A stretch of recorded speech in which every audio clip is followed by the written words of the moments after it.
শ্রাবণ মাসের প্রথম সোমবার। ব্লগটা করতে একটু দেরি হয়ে গেল, শরীরটা না একদম ভালো ছিল না, আর ফোনটাও খুব ডিস্টার্ব করছিল। নমস্কার বন্ধুরা, অপরাহ্নের সূর্যতে তোমাদের সকলকে স্বাগত। কেমন আছো সবাই? সর্বশক্তিমানের কৃপায় আশা করি তোমরা খুব খুব খুব ভালো আছো।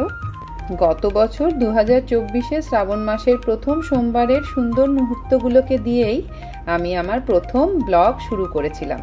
আজ 1 বছর হলো আবার প্রথম সোমবারের ব্লগটা করছি। দিন চলিয়া যায় নদীর স্রোতের প্রায়। সত্যি দেখতে দেখতে 1টা বছর চলেও গেল। এই 1টা বছরে অনেক কিছু শিখলাম জানো তো।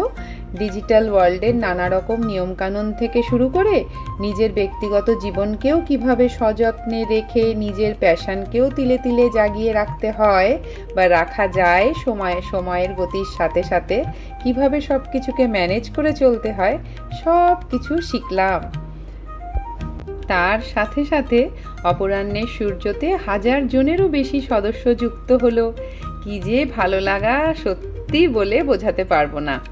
সবই ভোলে বাবার আশীর্বাদ। ভোলে বাবা যেভাবে পথ দেখাচ্ছে সেই পথেই আমি চলছি, আমরা সবাই চলি। তার সাথে সাথে বেশ কয়েকজন ভাই বোনেরা আমাকে যেভাবে প্রতিদিন ভালোবাসা দিয়ে ভরিয়ে রাখছে, তা হয়তো এই ব্লগিং জীবনটা শুরু না করলে পেতামই না। যারা যারা তোমরা আমার গত বছরের প্রথম ব্লগটা দেখোনি, পারলে দেখে নিও। ওই ব্লগটায় আমি আমার পছন্দের একটা খুব সুন্দর গান গেয়েছিলাম। গানটা আমি ঠিক ভালো করে গাইতে পারিনি, কারণ নতুন নতুন তো গলাটা কেমন ধরে আসছিল আর কেমন যেন ভয়ে ভয়েও করছিল। এখনো ওই দিনকার ফিলিংসটা আমার কিন্তু বেশ মনে আছে। ভোলে বাবার পুজো করতে করতে আজকেও একটা গান করি, চলো। তুমি সূর্য, তুমি চন্দ্র, তুমি গ্রহ প্রভু হে, তুমি শক্তি, তুমি মুক্তি, তুমি মোহ প্রভু হে। তুমি সূর্য, তুমি চন্দ্র, তুমি গ্রহ প্রভু হে, তুমি শক্তি, তুমি মুক্তি, তুমি মোহ প্রভু হে। এটা তো জয় বাবা তারকনাথ সিনেমার গান। ছোটবেলায় এই সিনেমাটা দেখেই না আমি ভোলে বাবার ভক্ত হয়েছিলাম মনে হয়। আমাদের সময়ের যারা আছো তারা তো এই গানটা শুনেইছো, সিনেমাটাও হয়তো দেখেছো। আছো সুখে আছো, আশা হয়ে বুকে আছো, দুঃখে আছো সুখে আছো, আশা হয়ে বুকে আছো। ফুরাই না তো তোমার পাওয়া আগ্রহ প্রভু হে। তুমি সূর্য, তুমি চন্দ্র, তুমি গ্রহ প্রভু হে, তুমি শক্তি, তুমি মুক্তি, তুমি মোহ প্রভু হে। বাড়ির পুজো সেরে সন্ধেবেলা এই মন্দিরে এলাম। এমনিতে প্রতি মঙ্গলবারই আমরা এখানে আসি। তোমার পায়ে নিজেকে যে করি সমর্পণ, এমন শান্তি কোথাও খুঁজে পায় না তো মন। তোমার পায়ে নিজেকে যে করি সমর্পণ, এমন শান্তি কোথাও খুঁজে পায় না তো মন। সত্যি কি যে শান্তি পাই এখানে আসলে। তুমি ফুলে আছো, কাটায় আছো, জোয়ারে আর ভাটায় আছো। ফুলে আছো, কাটায় আছো, জোয়ারে আর ভাটায় আছো। তোমার লীলায় কত রঙের সমারোহ প্রভু হে।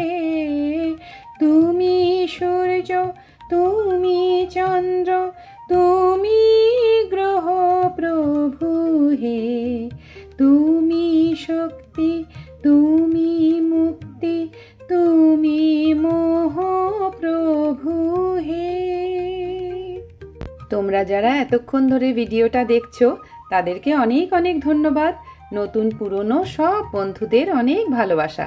আমার কষ্ট করে বানানো ব্লগগুলো কেমন হচ্ছে জানাতে ভুলো না কিন্তু। ভালো লাগলে একটা লাইক করে দিও।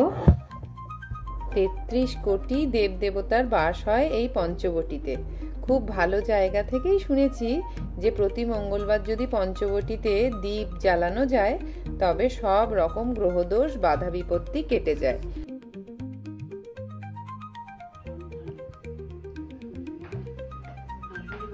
এই যে তোমার ফেভারিট কি গো, দুধ সাবু। কবে করলে এটা? কখন করলে? বললাম তো, তুমি তো বললে আজকে দুধ সাবু খাবো, শ্রাবণ মাসের সোমবার।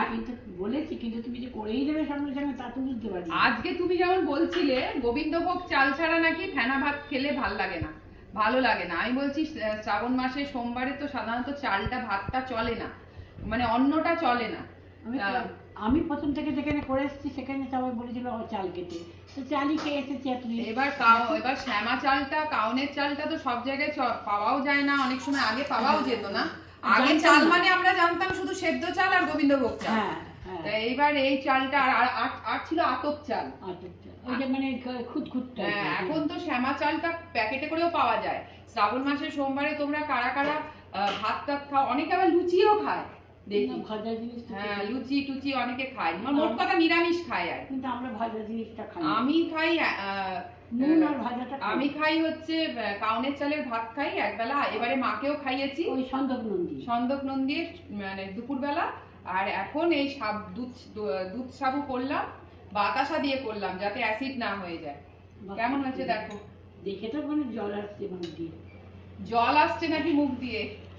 আমি খুব ভালোবাসি সাবু জাতীয় জিনিসটাই ভালোবাসি, আর সাবু পায়েস তো আমার কাছে খুবই ফেভারিট। আমার না কাঁচা সাবুটা যেটা তোমার যেটা কাঁচা সাবু সেটা খেলে আবার আমার অ্যাসিড হয়ে যায়, ওই দই টই দিয়ে মেখে টেখে। দারুণ দই পেলে আর ভাতটা তো কিছুই খাবার দরকার নেই। ওটাও তো খেয়েছো, এটা তো রাতে, এটা বিকেলে এরকম খেলাম, ওটাও ভালো লাগলো। এটা তার থেকেও ভালো লাগলো এটা, কারণ এটা মিষ্টি আছে না, মিষ্টি জাতীয় জিনিসটা আমি আবার খুব খেতে ভালোবাসি। খুব ভালো ছিল, এখন দানা দানা, খুব মনের মতন, একবার পেটও ভরে যায়, বেশ ভালোই লাগে খেতে। চলো আজকের মতো ব্লগটা এতটুকুই রইলো। দেখা হচ্ছে তোমাদের সাথে আবার পরের ব্লগে। ততক্ষণ পর্যন্ত তোমরা সবাই খুব খুব খুব ভালো থেকো।